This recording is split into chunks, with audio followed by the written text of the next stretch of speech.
ઈશાંત, અહીંયા આગળ મારી પાસે બે સ્કેલ છે અને હવે હું આ બંને સ્કેલને આમ ઊભી રાખું છું અને હવે છોડી દઈશ તો શું થશે? પડી જશે. સાચી વાત છે, પડી જાય છે.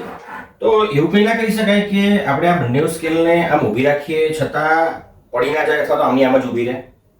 ઊભી તો રાખી શકાય, પણ આના માટે આપણે વિજ્ઞાનની મદદ લેવી તો પડે. ચાલો આપણે વિજ્ઞાનની મદદ લઈએ. અને હવે હું હાઇલાઇટર પેન લેવાનો છું. એક હાઇલાઇટર પેન જે છે એને આ સાઈડે લટકાવું છું આ રીતે, જુઓ. અને બીજી હાઇલાઇટર પેન જે છે એને હું વિરુદ્ધ બાજુ લટકાવું છું આ રીતે. અને હવે આ સ્કેલને અમે આ રીતે આમ મૂકવાના છીએ, જુઓ અહીંયા આગળ આમ. તો સ્કેલ તો ઊભી રહી જાય છે, જુઓ. અને હવે હલાવીએ છીએ તો પણ પડતી નથી, જુઓ.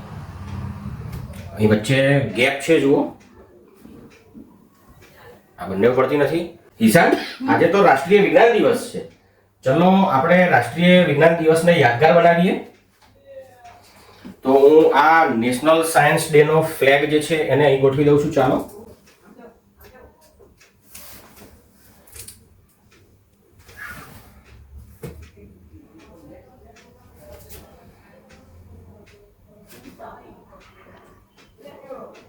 સીસી પટેલ લોક વિજ્ઞાન કેન્દ્ર આપ સૌને રાષ્ટ્રીય વિજ્ઞાન દિવસની શુભેચ્છાઓ પાઠવે છે.